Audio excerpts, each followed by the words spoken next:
Jangan bersungut, saudara. Kalau pendeta khotbahnya panjang, panjang tuh. Itu angus-angus. Aduh. Kalau khotbahnya pendek, kurang persiapan. Ponok. Khotbahnya ponok. Kurang persiapan. Kalau pakai ilustrasi, lo bateng bumbu. Kalau nggak pakai ilustrasi, kurang penyelidikan, kurang variasi. Pakai dasi gede, siga parti tak dah liur. Pakai dasi kecil, tersarua, tidak seimbang sama badan. Saya kelupaan pakai dasi. Tuh pendeta cina, tuh pakai dasi. Saudara, saya nggak pakai dasi juga masuk surga loh. Ya, banyak orang pakai dasi, pakai jas nggak masuk surga. Tapi ini karena ketinggalan tadi. Ya ini udah banyak lupa. Ya, tapi ya, pada saya dari Jakarta saya tidak lepas supaya langsung sampai Cianjur, langsung ke Baktian. Nggak tahu bagaimana sampai pada Larang itu hujan deras terus panas gitu. Jadi saya buka. Setelah buka lupa saya pasang lagi. Ya, jangan bersungut. Kalau dulu saya naik motor Harley besuk. Pendeta koboi. Pakai motor bebek, beruang sirkus lewat. Macam-macam saudara-saudara. Jangan bersungut.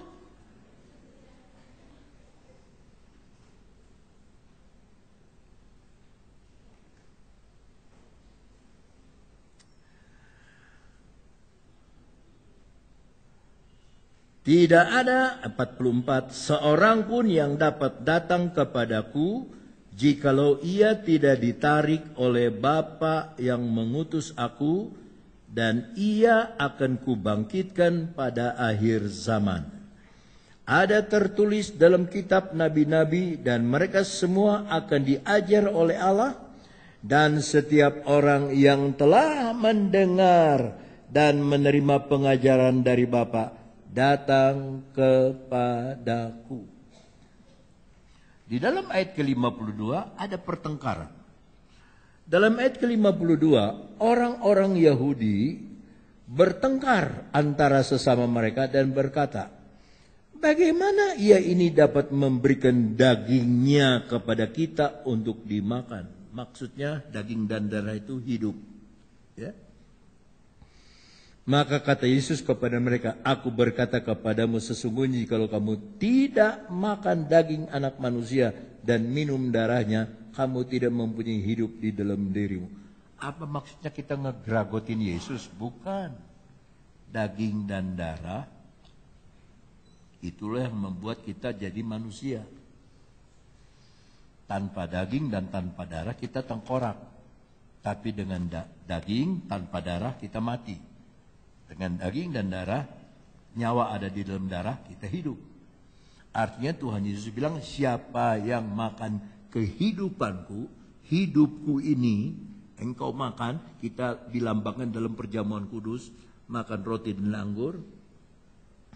Ia tinggal, ayat 56, barang siapa makan dagingku dan minum darahku, ia tinggal di dalam aku dan aku di dalam dia. Sama seperti Bapa yang hidup mengutus aku dan aku hidup oleh Bapa, demikian juga barang siapa yang memakan aku akan hidup oleh aku. Inilah roti yang telah turun dari sorga, bukan roti seperti yang dimakan nenek moyangmu dan mereka telah mati. Barang siapa makan roti ini akan hidup sampai selama-lamanya. Semuanya ini dikatakan Yesus di Kapernaum ketika ia mengajar di rumah ibadat. Dia mengajar di atas lautan, dia mengajar di atas rumput, dia mengajar di rumah ibadat. Makanya anak-anak sekolah minggu kadang-kadang ada kebaktian padang, lalu Paskah kebaktian di padang rumput, ada kalanya kebaktian dekat pantai, dekat air, ada kalanya kebaktian di rumah ibadat, kebanyakan di rumah ibadat. Nah, di dalam ayat ke-60, sudah mau akhir saudara. Sesudah mendengar semuanya itu banyak dari murid-murid Yesus yang berkata. Banyak apa? Banyak apa? Murid-murid Yesus, bukan berkata. Banyak apa? Murid-murid Yesus. Yang tadi orang Yahudi. Sekarang murid, orang dalam, tungmen, orang dalam, orang satu pintu, orang murid Yesus bersungut juga. Perkataan ini keras. Siapa yang sanggup mendengarkannya? Yesus yang di dalam hatinya tahu bahwa muridnya bersungut-sungut tentang hal itu. Jadi kalau murid Tuhan bersungut-sungut sama dengan orang dunia, bagaimana? Maka ia berkata kepada mereka, adakah perkataan itu menggoncangkan imanmu? Dan bagaimanakah jikalau kamu melihat anak manusia naik ke tempat di mana ia sebelumnya berada? Wah, hari-hari ini Tiongkok sedang naik daun. Dia punya astronaut tinggal paling lama di angkasa luar. Mengalahkan negara lain, mengalahkan Rusia, mengalahkan Amerika. Dan pulang dengan selamat, dengan aman, tidak kurang satu apa. Tinggal di sana. Saudara jangan tanya sama saya, makannya apa di sana, di udara itu? WC-nya di mana? Jangan tanya saya. Wow, tahu. Tapi dia tinggal di sana paling lama dari seantero astronaut Amerika dan Rusia, yang Tiongkok paling lama. Lalu di Amerika kan baru pemilihan presiden. Lekas kejar lagi Tiongkok. Karena kita sudah dilewatin sama Tiongkok. Ya, makanya ada peribahasa. Allah menciptakan langit dan bumi. Yang lainnya made in China. Haleluya. Sendal made in China. Handphone made in China. Arloji made in China. Semua made in China, made in China, made in China, made in China. Made in China, made in China. Semua buatan. Kawan saya lihat artinya. Benar ini buatan RRT, betul ini. Iya. Ini buatan RRT. Dia buka, saudara. Dia buka dalamnya. Lihat. Sama semua. Sama yang asli sama. Aduh, hebat ya. Hebat ya. Hebat ya. Orang Tionghoanya mestinya bilang amin. Cilepeng ah. Hebat nggak? Hebat nggak? Siapa yang hebat? Tuhan Yesus. Tuhan buka tuh. Ya. Rakyat paling banyak China, Tiongkok. Paling banyak Tiongkok. Negara di mana-mana, orang bangsa di negara apa aja ada orang Tiongkok. Di agama mana aja ada orang Tiongkok. Sayur asin itu kita tahu dari orang Tiongkok. Sampan itu dari bahasa Tiongkok. Sampan. Nampan, ya, asepan, banyak dari itu. Sudah tahu itu dari tofu, wah, tauji sama, ya, apalagi, wah sudah makanannya sambung aja.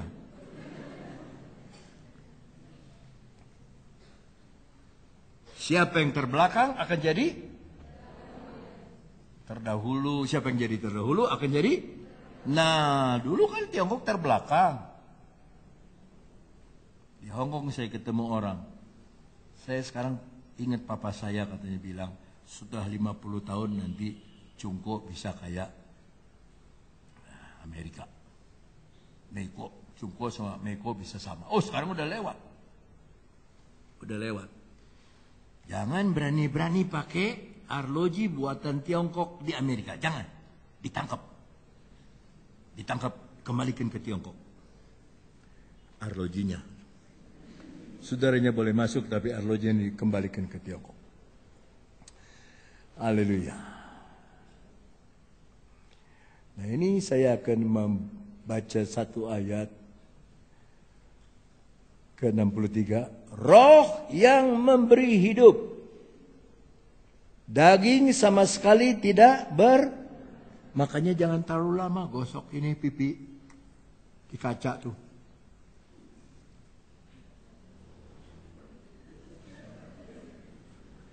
Jangan terlalu lama.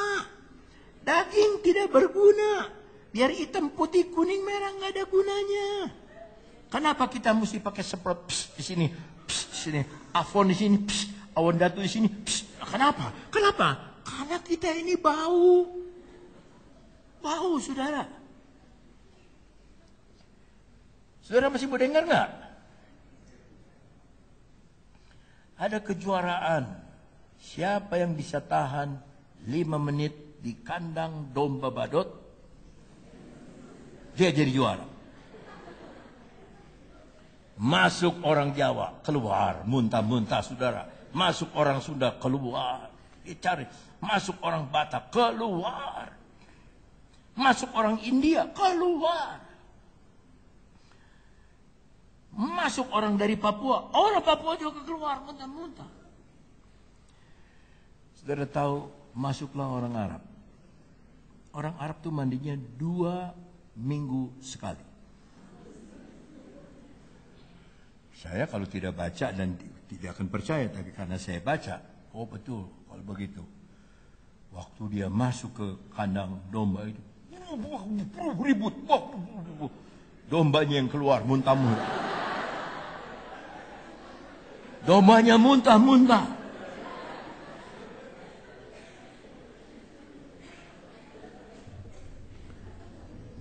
Nah, itu berhikmat ya, kalau lagi ketawa terus batuk. Itu berhikmat namanya.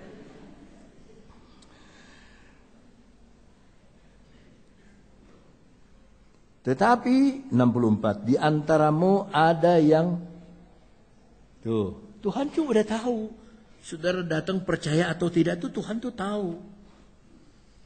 Ya, saudara datang percaya atau tidak Tuhan tahu. Sebab Yesus tahu dari semula. Tadi dalam ayatnya yang di atas, dia tahu apa yang dia akan perbuat. Sekarang dia tahu apa yang akan, yang percaya dan yang tidak percaya, dan yang akan menyerahkan dia. Lalu ia berkata, sebab itu telah kukatakan kepadamu, tidak ada seorang pun dapat datang kepadaku kalau Bapa tidak mengurnikannya kepadanya. Mulai dari waktu itu banyak murid-muridnya. Ulangi kata banyak. Mengundurkan diri dan tidak lagi mengikut dia. Apa kebetulan? Yohanes 6 ayat 66. Lihat tuh. 6 angka manusia. Yohanes 6 mengundurkan diri. Ya, mengundurkan diri. Tidak percaya lagi. Nah, Yesus tuh sekalian aja dah. 67. Yesus tuh ngomong sekalian aja.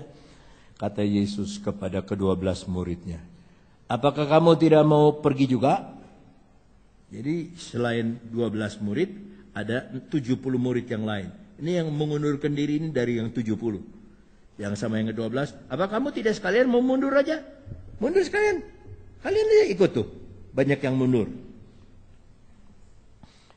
Jawab Simon Petrus kepadanya, Tuhan, kepada siapakah kami akan pergi? Kepada siapa saudara akan pergi? Orang berpangkat? Orang kaya? Orang berduit? Manusia itu berubah. Hanya Yesus yang tidak berubah. Tuhan, kepada siapakah kami akan pergi? Dia sebut alasannya, perkataanmu adalah perkataan apa? Hidup yang kekal. Bukan hidup yang sementara. Hidup yang kekal. Kalau kita di dunia ini sementara. Ada yang 70 tahun. Adik saya 62 tahun. Saya sekarang 69 tahun. Gak boleh katanya bilang 69. Mesti 70. Lah. 69 mah 69 aja. Mesti dilewatin. Mesti 70. Hei, mau 71, mau 81 juga gak apa-apa. Ya. Dan Tuhan tahu saya 69. Kalau dihitung itu di kandungan itu sudah terhitung. 70 atau 70. Ya udah 70. Sio 70. Dari pacaran itu enggak? 77. Ya, udah. Perkataan itu adalah perkataan hidup yang kekal. 69. Dan kami telah percaya. Tuh, yang ditegur oleh Yesus kan, dia tidak tahu, dia tahu siapa yang tidak percaya, siapa yang tidak percaya. Apa tandanya? Tandanya adalah melakukan kehendak Allah. Apa melakukan kehendak Allah? Harus percaya kepada Dia yang diutus oleh Allah. Tapi di sini dan kami telah percaya dan tahu. Sekarang kena. Waktu jalan di atas air kami belum tahu. Kami takut. Sekarang kami tahu bahwa engkau adalah yang kudus dari Allah. Ayat 70. Jawab Yesus kepada mereka, bukankah aku sendiri yang telah memilih kamu yang 12 ini? Namun seorang di antaramu adalah iblis. Dia tidak bilang, namun di antaramu itu seperti iblis. Tidak, adalah iblis. Berarti dipengaruhi oleh iblis. Siapa yang dimaksud? 71 ayat terakhir. Yang dimaksudkannya ialah Yudas, anak Simon Iskariot. Sebab dialah yang akan menyerahkan Yesus. Dia seorang di antara ke-12 murid itu. Jadi jangan kaget kalau ada yang suka berkhianat kepada saudara. Jangan kaget ngomongnya I love you, sudah kawin dilelepin saudara. Ya. Jangan kaget, sebab dari 12 murid Yesus, satu itu dia jadi iblis. Dia jual Yesus dengan harga 30 keping perak. Tadi saya katakan Yesus tidak datang untuk dikagumi, tapi Yesus datang untuk dihargai. Berapa harga yang saudara pasang untuk Yesus? 30 keping perak itu harga budak. Kalau mau beli budak 30 keping perak. Kalau orang udah serakah 30 keping perak dicia juga.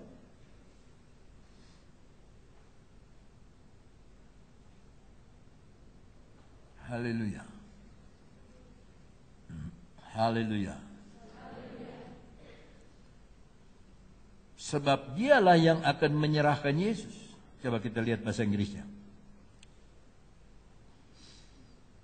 He spake of Judas Iscariot, the son of Simon, for he it was that should betray him. Betray him. Betray itu mengkhianati. Being one of the 12.